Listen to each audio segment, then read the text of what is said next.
very strange. Oh, it does say that. It says live, right? Uh-huh. Yeah, see, mine says preparing. So, case we are live. Got it. What's going on, everybody? We're live right now. So, as you know, we're sending out links and all that. But what I do want to say, we do have a special guest in the building. Yes, we do. As you can see.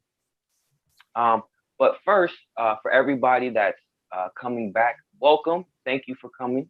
For everybody that's new to the channel, we're a local online news show. We talk about local, national, and international news.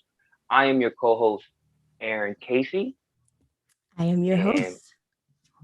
Well, you playing? I'm trying to figure out which way you're on. There you go. You're on that side.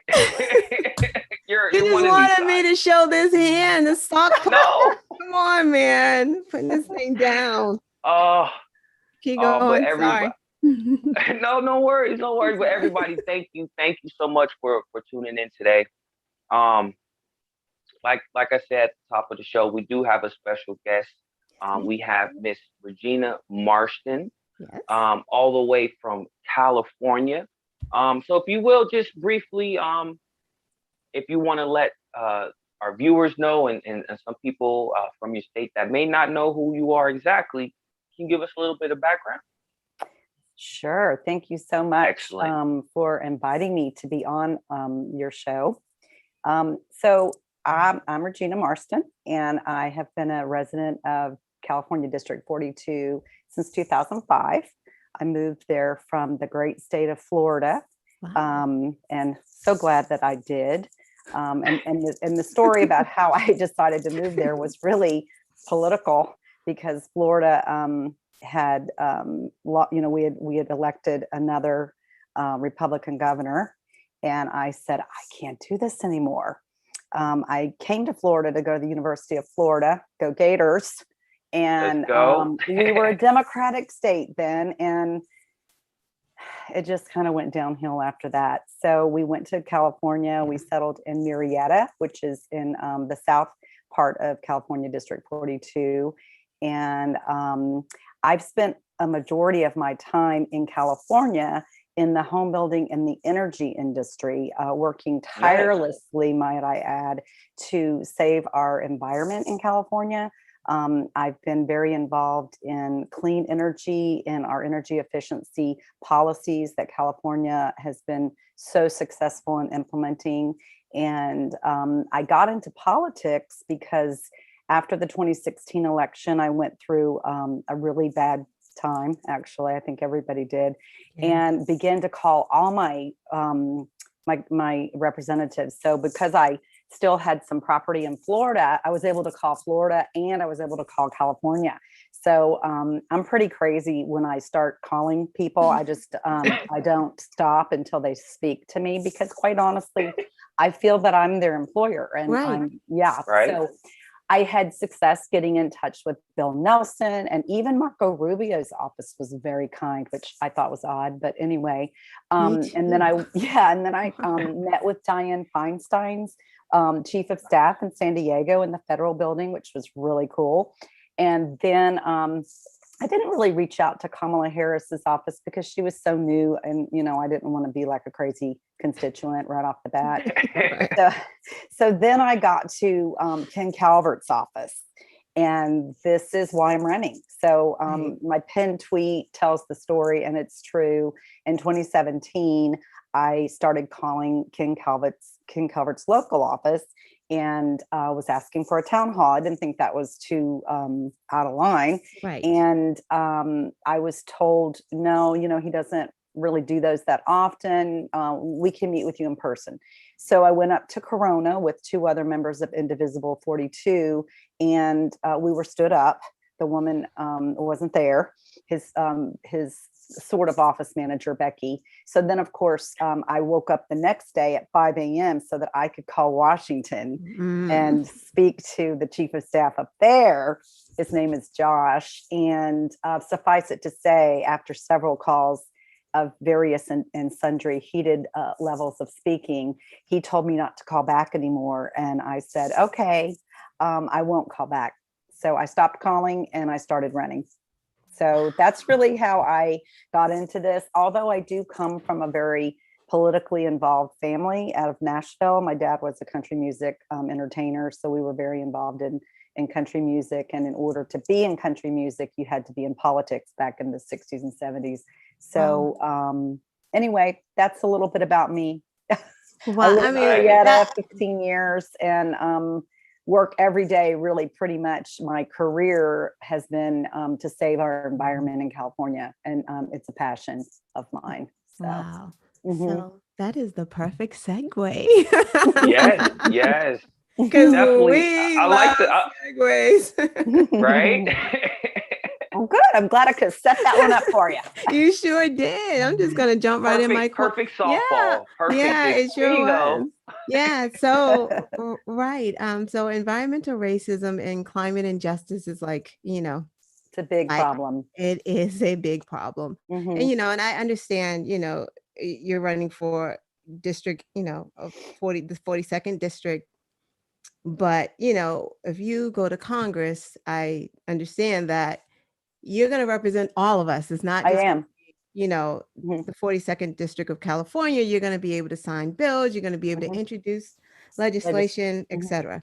So my question to you is, so everyone knows water is essential to life, and yet not everyone in California has access to safe, affordable water. The drought has highlighted the inequities, especially in those low income areas of California. They receive less attention.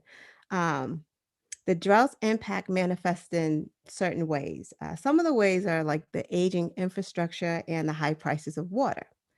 So if you are sent to Congress, Regina, what are your ideas that you believe that could help combat the climate injustice issue that we have?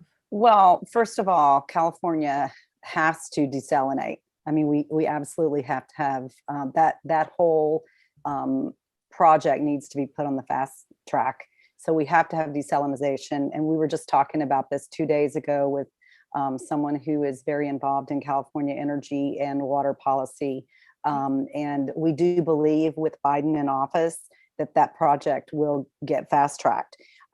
So that's number one for California. Okay. Right. So that, and in essence, that will help the rest of the country, because as you all know, if you ever watched Chinatown, we own the water rights for the Colorado River. And it's unfortunate that the drought is going to hurt Arizona and Nevada very badly because we get the water and we can divert the water to Southern California away from the crops in the deserts in Nevada and Arizona. So I've been involved in my career on the periphery of water, because water and energy have a nexus that people probably don't understand.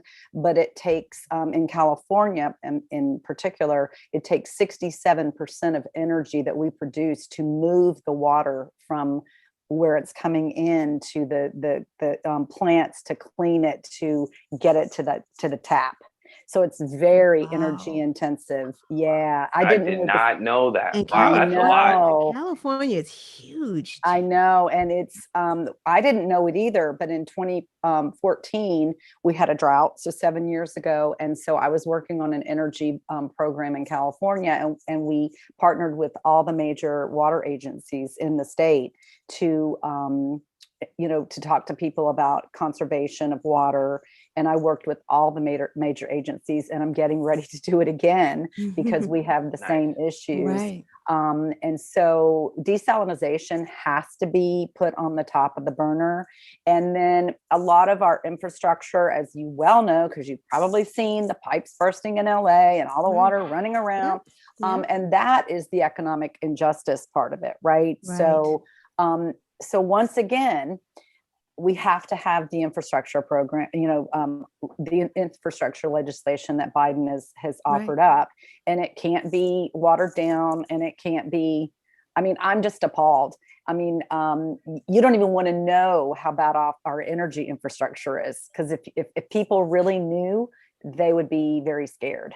So, so I don't know if that completely answers your question, but I will say what California is doing for, and I know this for a fact because I'm working on some initiatives with the local utilities and the water agencies, is we're starting to look very carefully at helping cities and municipalities with grants to do some infrastructure on their water systems, and as well as replacing pipes in older buildings, Right. which sometimes end up being lower economic, socioeconomic, Right. places. So that is happening right now. And it's really being driven, believe it or not, by the energy division as well as the water board. But the energy division sees it as a waste of energy, because when we have leaky pipes and leaky infrastructure, then we're getting more and more and more water to somewhere where that it's just going away and being wasted. And so we're wasting energy. Right. Yeah. Absolutely. Because as you just explained to us, which we didn't know, they're like, Yeah, nobody knows, nobody realizes that, but the water Yeah. has to be pushed, and it takes pumps, and pumps Right. require energy. Right. And the reality is when I became a zealot about energy in 2007, I didn't know anything about energy either. But if we don't have energy, we don't live. I mean, of course, water, you have to have water. Right. You need energy to get water. So Right. energy is such a critical component of our Right. lives. Right. Yeah, we wouldn't be here right now if we didn't have this neat little thing called the internet. Yeah. Right. That requires electricity. Right. It sure does. And some broadband. Wow. That was good information. Thank you. Yeah. Sure. Um, I'm full of information. Got to get it out of my head. Yeah, I love learning things like that. Right. And that's good for the constituents and people, potential voters, knowing that we are going to vote for somebody who has the information and is willing to give it out, not have town meetings for 11 years and things like that. So that's awesome.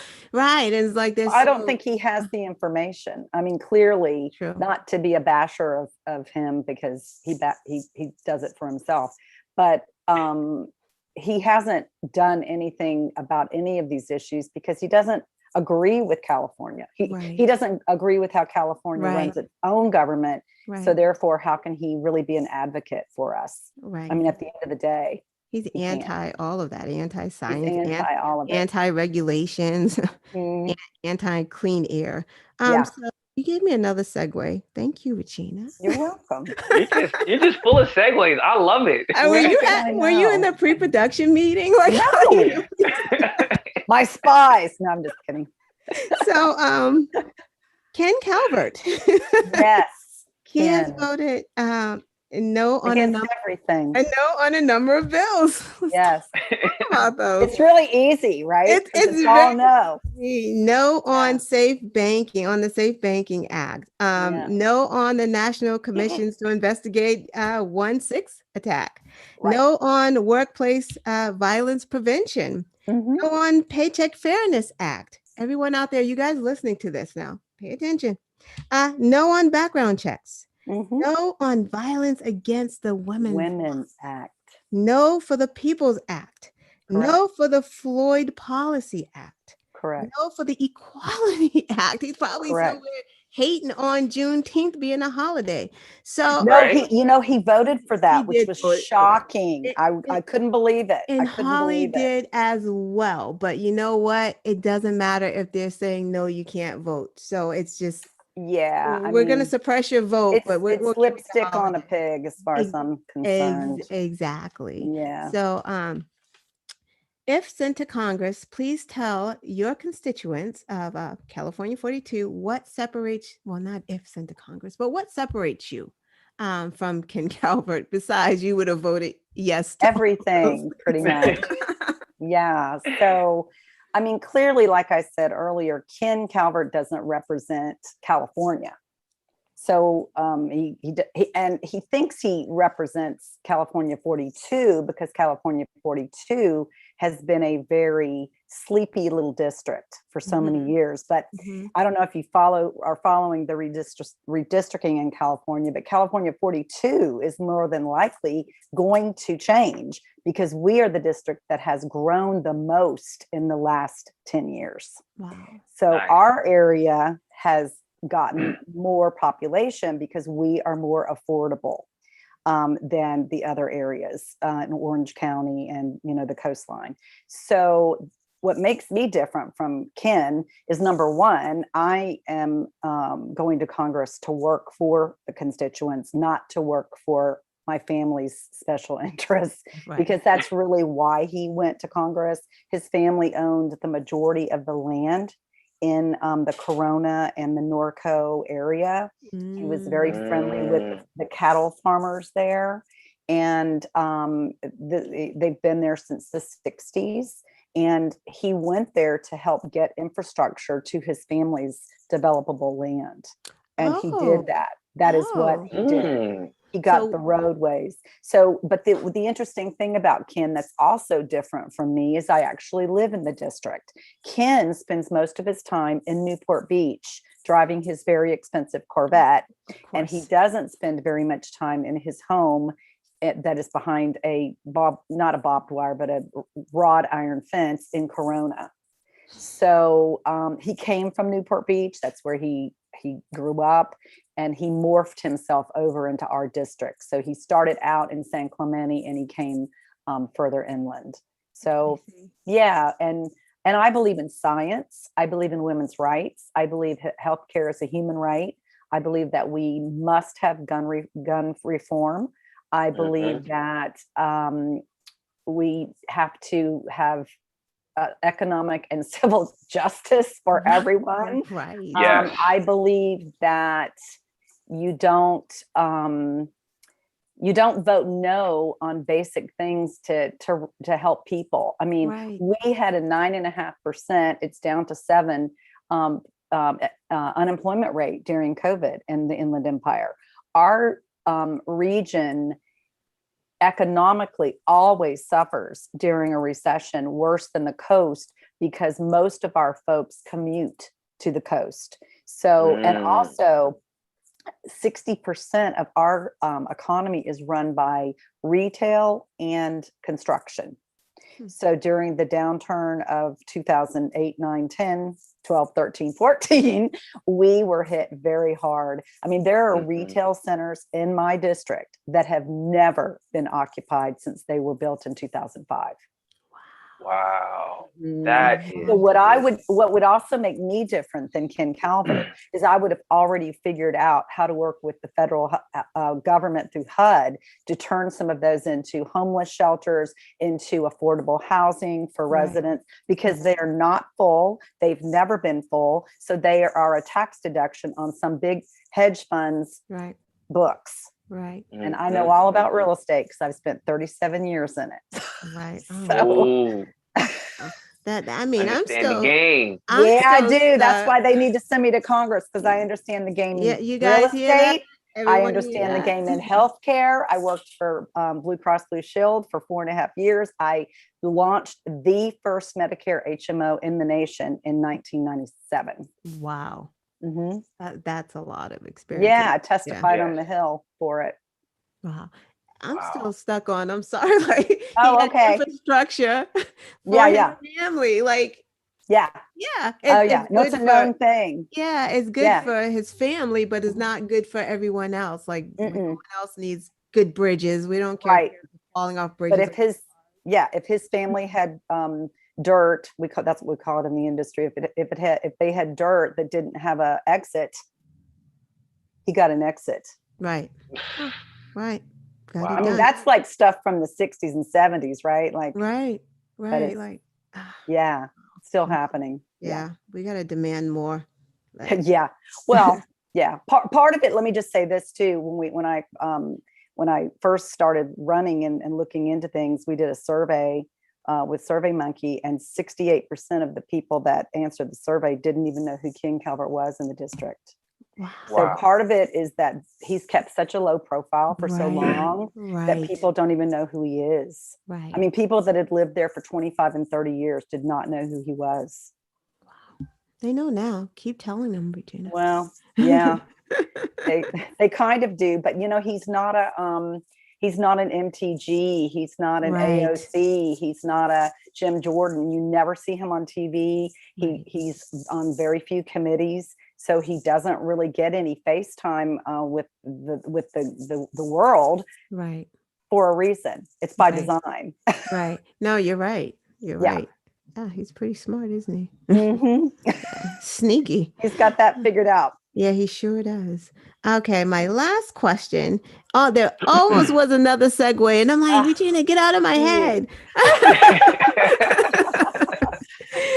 So we all know that a few weeks ago, the U.S. District Judge Roger Benitez lifted a 3-decade-old ban on assault weapons. Let's just read his little quote there, a little piece of it. So like the Swiss Army knife, the popular AR-15 rifle is a perfect combination of home defense. It's good for both the home and for battle. So, I mean, these people amaze me. It's like you have to laugh or you'll just be somewhere in a corner crying. Yeah. So Right. Regina, you can't write this stuff. you cannot. Yeah, Like, I kind of wish somebody was writing it and we were all going to get like big old royalty checks for the big shit show we've all been in the last 4 years. It's unbelievable. I mean, I'm just waiting for it, but it hasn't hit my mailbox. Yeah, it's not coming. No. So Regina, when you are sent to Congress, Yes. What would be the perfect gun reform bill? Well, number one, we have to have an assault weapons ban again. I mean, I think, and I say this a lot of times to people when I'm out talking, if we had Twitter Facebook, I don't know about, but if we had Twitter in 2004 or 3, the assault weapon ban probably would not have sunset. Because people didn't know what was going on back then. They weren't in tune. There was not enough information about what was happening. So it very quietly went away, right? And Bush let it because, NRA and blah, blah, blah. Right. But number one, we have to reinstate Feinstein's bill and get an assault weapons ban. It has to happen. And then I think on my website, I talk about we have to have the boyfriend law has to be involved. The Charleston loophole has to be closed. I mean, background checks, universal, have to go into place. We have to have the ability in California. We do have this, and the name of it is escaping me right now, but it's where the teacher, the psychiatrist, the physician, the coach, the whomever is in your life can report that you're acting weird and they can take your weapons away. Right. So that needs to be made universal, right? So but for me personally, I believe, and then the inability, we have to have you have to have a limit on the magazines that can be sold and the number of rounds that can be sold in the magazine, because I think once you ban the AR, you've got all this other stuff on the street, right? So now you have to limit how are they going to get the ammunition. So that has to be part of it. And then your 3D weapons, as far as I'm concerned, that needs to be stopped immediately. And I know that Biden did something, an executive order on that, but I think it needs to be much broader. Right. And just, in my humble opinion, although we don't have our attorney general anymore, he's working in Washington for this in California, Xavier Becerra.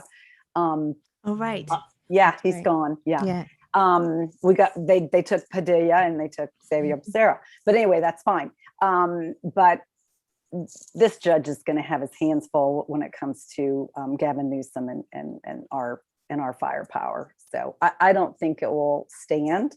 I think it's we're probably 2 or 3 more weeks until they had a certain number of time. I think it was 45 days that they had to appeal his decision. Right. And the interesting thing about this, it's all politics at the end of the day, right? So he does this when we have a recall, right? So he thinks that so many people in California are going to be so angry and so blah, blah, blah.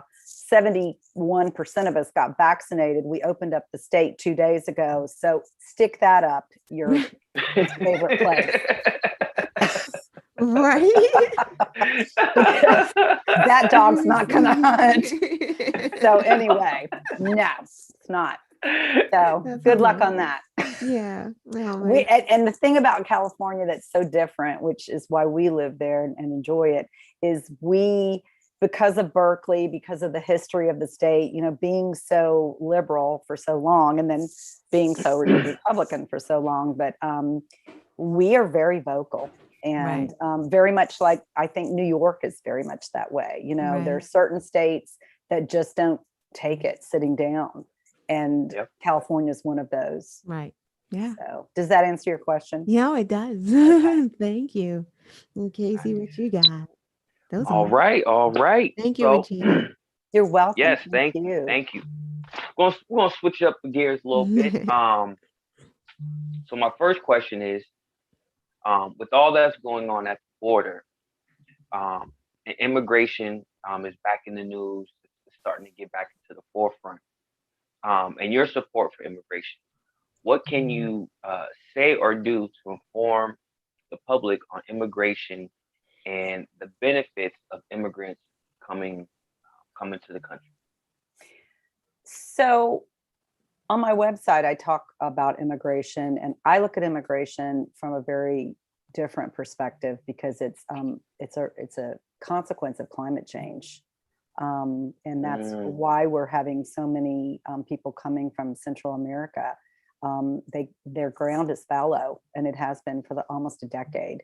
And so they can't grow any crops. So they're literally starving because the gangs get the food and the corrupt government gets the food. So if you look at most of the immigration over the last decade, into Greece and all into Turkey and all of the things that have happened, into Germany, most of it, I would say a good portion, 45%, has been because of climate issues, whether it's floods or grounds going fallow or hurricanes wiping out entire cities and dwellings. So that's number one. We have to just accept that fact. And for all these people that talk about, well, there's no climate change, well, if you really are supposedly a Bible reader, you probably ought to go back and read it again, because the entire Old Testament is about climate change. Right. Escaping the fires, the floods, or the locusts, or something. It's true. It's so true. So yeah, don't talk to me about the Bible either, because I know it front and back. So anyway, so I got that in my hat. So anyway, so that's number one. Number two, from an immigration perspective, part of the reason that we have a labor shortage in the construction industry, and because I'm hyper focused on building sustainable buildings and making our lives more compatible with our environment, we've lost a ton of construction workers because we don't have a proper immigration policy. And so that has caused us to have a slowdown in our construction industry, all industries, not just housing, but construction of bridges, construction of solar farms, whatever it is, because unfortunately our labor pool is not conducive to doing that work anymore. Our trades are aging out. The average age of an HVAC technician and plumber and superintendent on a job site is 52. Think about that. Yeah. Wow. So we have to have an immigration policy that gives these people a pathway to citizenship that does not cost them $100,000 through a bunch of rip-off attorneys. Right. And we have to pass the Dreamers Act, even though I know he signed something as an executive order. We have to give these people a path to citizenship. We need them. They pay taxes in most cases. In California, we wouldn't have an agriculture industry if we didn't have immigrants in California. So that would mean that our state alone provides almost 40% of our vegetables and fruits in the country, not even mentioning our cattle and chickens. So, it's a life or death situation. And I say to people who don't want immigrants, well, go do those jobs. Right. Because you wouldn't. They wouldn't. And they wouldn't. Mhm. And, the same thing for the hospitality industry. Every industry needs a pool of labor and a fair and equitable way to stay in the United States. Right.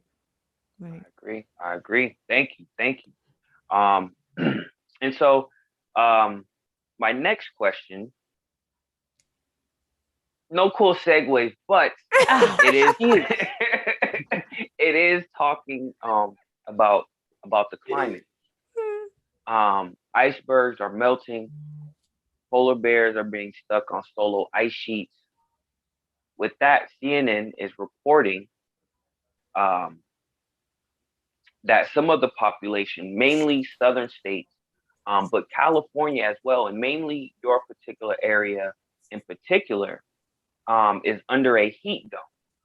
And hold on, I'm sorry about that. In your state, and again, even your district is part of that as a champion of the environment, as you so eloquently have stated throughout the show, which is awesome. I love the environment. I love hiking, things like that. With you being champion of the environment, what message will you give to the constituents about climate change and the environment?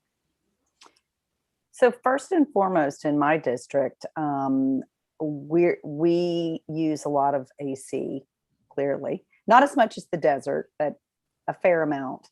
And so because of that, we have to have the most energy efficient and sustainable dwellings and commercial buildings that we can possibly build. So we have to have the regulations that California has passed to create those. The building industry has somewhat fought it, and people somewhat fight it because they think it's going to make the home or the commercial building more expensive. But that isn't true, because everything we're doing is making the home more sustainable and efficient and bringing down the cost of the electric bill. California mandated solar on all residential buildings, single and multifamily, and that will basically help a person who maybe would have had a $400 electric bill a month, bring it down to about $100 a month. So that's number one, we have to do that. Number two, we have to be worried in my district about diesel particulates in the air. Our environment, because we are a logistics hub, we have the Amazon warehousing. We have a lot of, Toyota has a huge facility there where they bring in and assemble different, they don't create the car there, but they bring in parts from the port. We have the highest diesel particulate air quality in California. And I think it's like third or fourth in the nation. So that means that we are breathing in very toxic air. In California, 1 out of 7 people have asthma. 1 out of every 5 children have asthma. So we have to, right. And then on top of all of that, because California saw this coming for years, we are now, of course, moving into a fully renewable portfolio for our utilities by the year 2045. And in addition to that, in 2035, we will not allow any new gas engine cars to be sold. So that's what we have to do nationally. Right. We have to clean up our air. We have to build our buildings more efficiently with more solar, so that we can get away from the natural gas. They don't want to hear that, but we have to get away from carbon, because carbon is killing us. And I was on a panel on last Monday where one of our speakers talked about how we're at the danger level for carbon is at 485 and we're at 420. Wow. So pretty soon we will be in a place outside that will almost be uninhabitable. And Wow. that's just reality. That's just Right. science. It's not someone making it up or Right. saying, this, that, or the other thing. Now you hear these people say, oh, well, we've been going through these climate changes since the beginning of time. Well, were you there? Because I don't think anybody was there Right. to Exactly. tell us exactly. Right. So all you can really do is focus on what science is telling us now and what is Right. happening now. And so my focus when I become a legislature is to make sure that we have the most efficient buildings, the air particulates are as clean as possible, and we are not breathing in toxins both inside and outside, because our housing and our commercial building stock has aged. And that's not just the federal government's buildings, that's everybody's buildings. And we really do have to step back and look at how it's impacting our health and our life and our environment, because buildings put off carbon. And that's just the way it is. They just do. And people don't understand that. And concrete puts off carbon. And we put down so much concrete in the 70s. If you think about all the concrete that they put down in the 70s, we're bearing the brunt of that now. That is part of why California had to get so serious about our climate policy, was because all of the concrete put down in LA in the 70s caused this huge backlash of carbon. And so don't get me going, because I've got stories. Wow, this is very refreshing. I didn't know all of this and how the carbon was in the concrete and all of that. So it just shows how far back this has gone. Correct. And we have to be active. We have absolutely to be active. And it also shows, like, the environmental racism, because I always say, like, during in climate injustice, because during like those heat waves, right, you have people that, oftentimes low income, they're in brick buildings, right? And they have no air conditioning. Right. During a heat wave, right? There are no trees. There's the concrete. There's no water. There's no pools. There's no sprinklers. There's nothing for them. And it's literally killing them. And you think they're dying from other things, but it's their environment that's killing them. Right. It is. Yeah, it is. And then on top of that, they're in a food desert. So they have no decent grocery stores. I mean, I did a project about 10 years ago with a woman that was working with the slow food movement, which is Alice Waters, who was the French Laundry fame. And we did a documentary over in LA about the food desert. And we drove around for like 8 miles and could not buy anything, no fresh vegetables, no fruit, no nothing. It was all junk food. And we were just like, oh my God. So we helped this woman build 3 community gardens.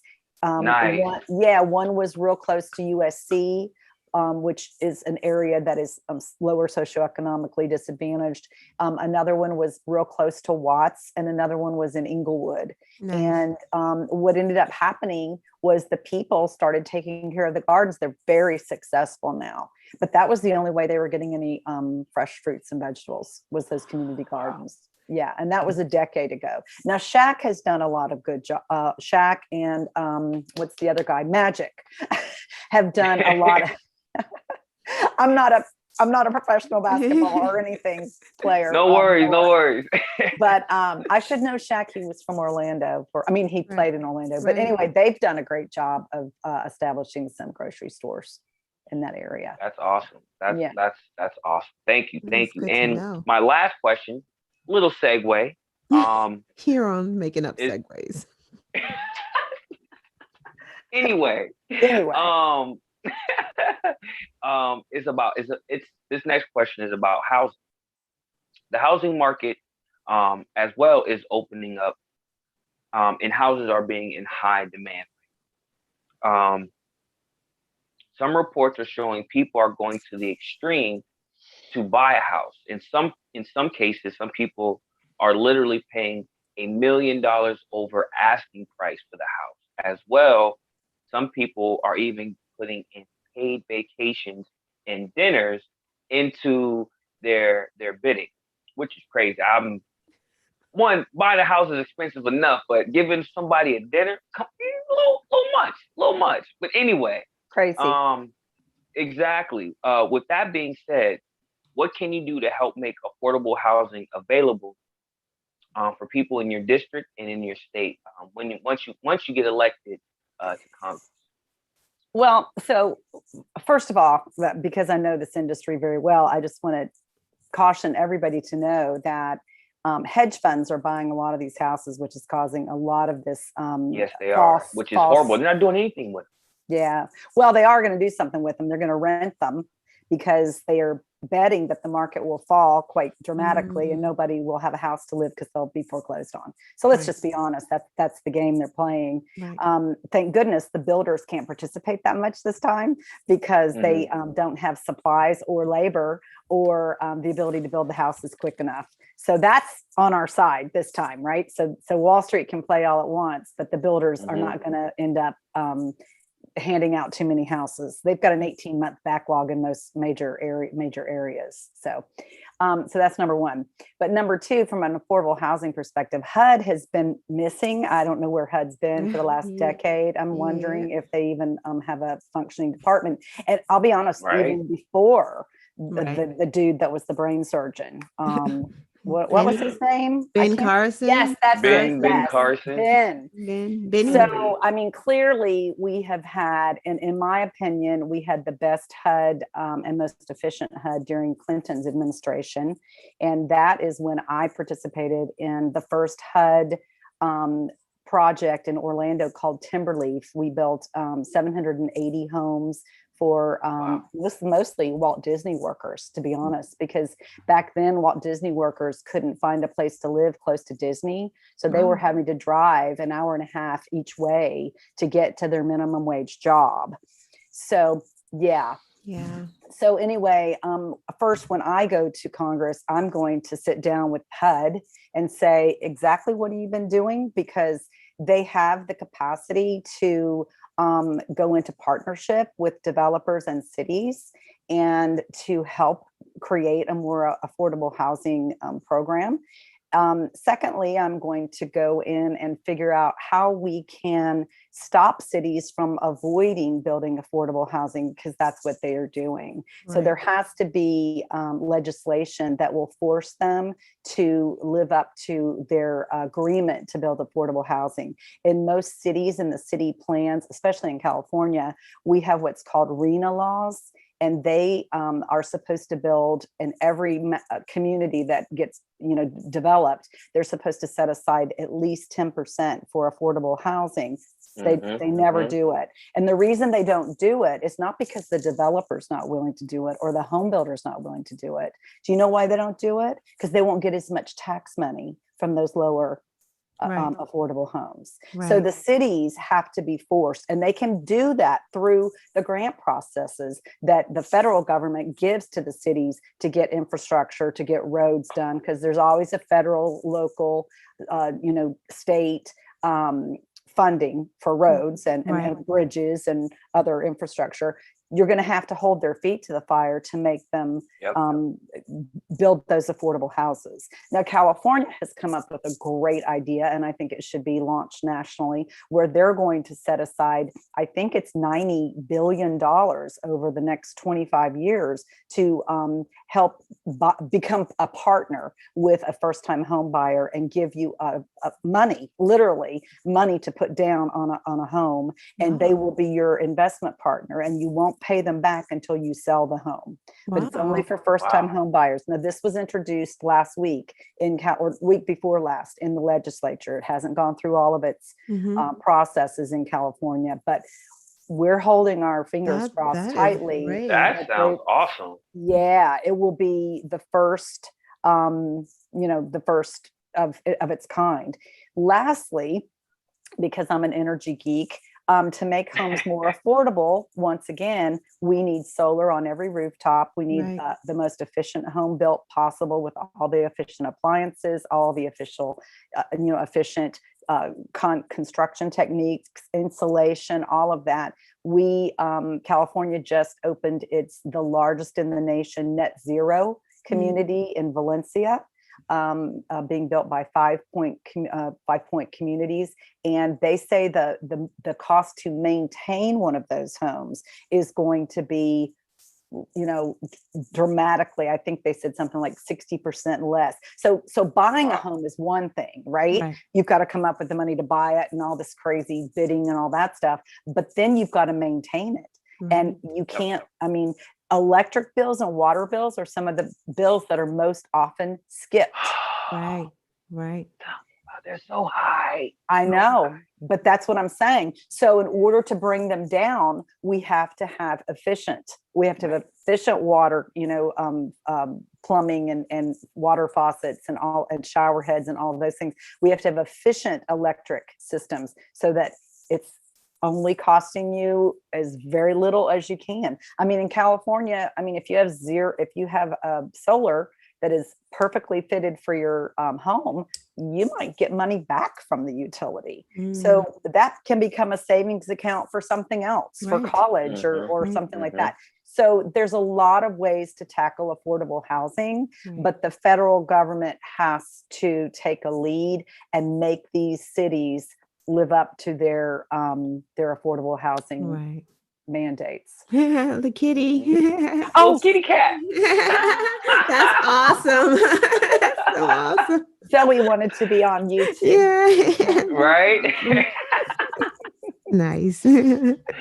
Right. Well, that's all the questions that I have. Thank you so much. You're welcome. For answering these tough questions and informing your constituents and potential voters about where you stand and things like that. Thank you so much. So I'm gonna pass it off to Miss Quest, and we're gonna do the lightning round. What do you got? We're gonna do the lightning round. We're gonna let you out of here. Okay. I like the lightning round, honestly. First question: favorite ice cream? Favorite ice cream: butter pecan. Oh, say one word in Spanish. Say one word in Spanish. Bueno. Is double dipping acceptable? Oh no.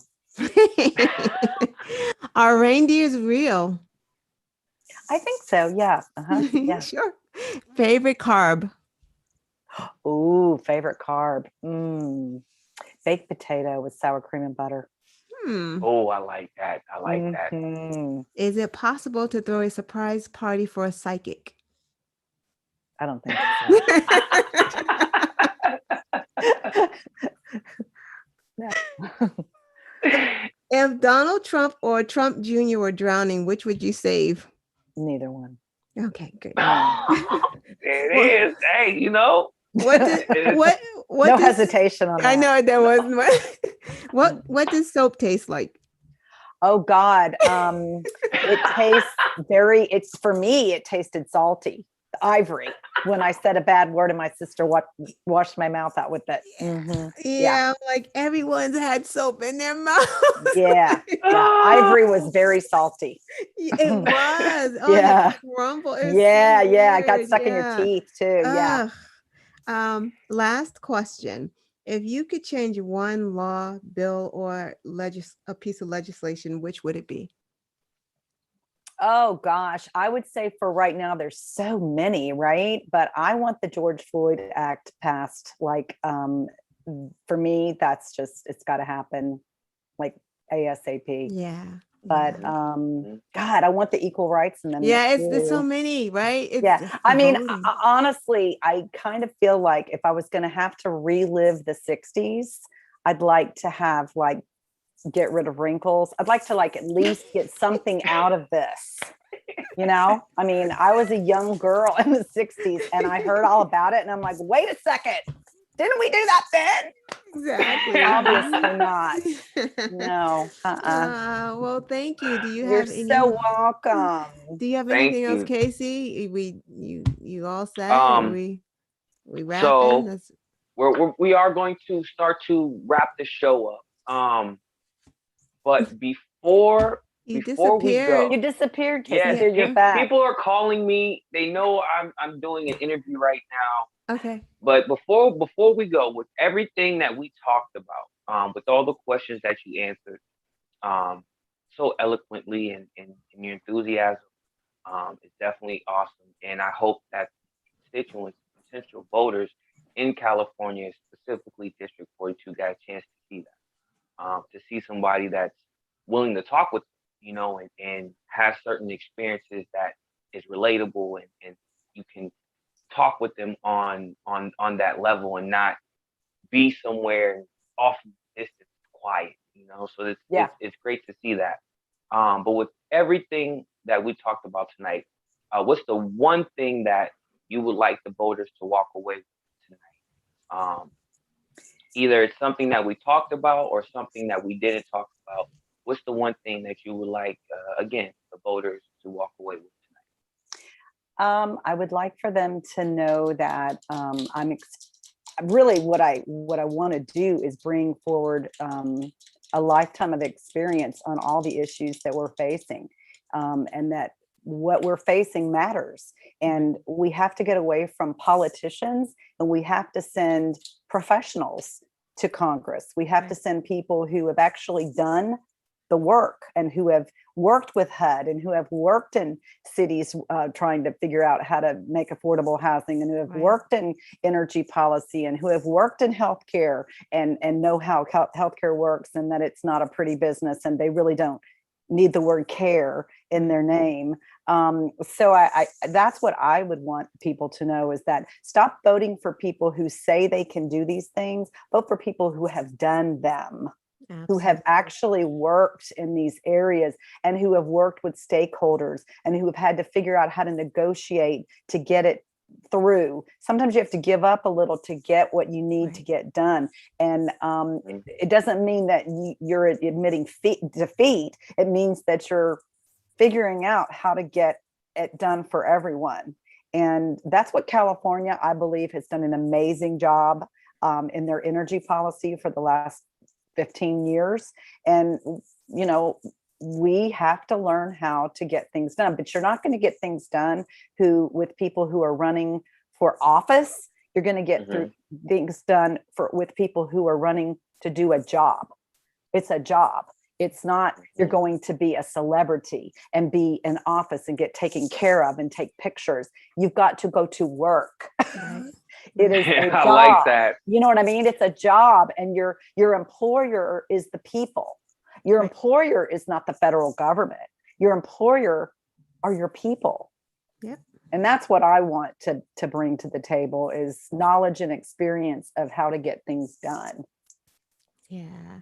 Thank you, Regina. That's what they need. Thank you. Thank you so much. So before you leave, please tell everyone, where they can donate, find you, join your campaign. Yep. Yes. Volunteer, all of that. Yes. My website is reginamarston.com, which is pretty easy. Yeah. And you can donate there. You have an Act Blue account. Obviously on Twitter, I'm Marston for the number 4 CA42. And I'm not really that active on Facebook yet. Everybody tells me I'm going to have to get active again, but I just don't like it. Yeah. But anyway, sorry, Mark. No. But this is the way it is.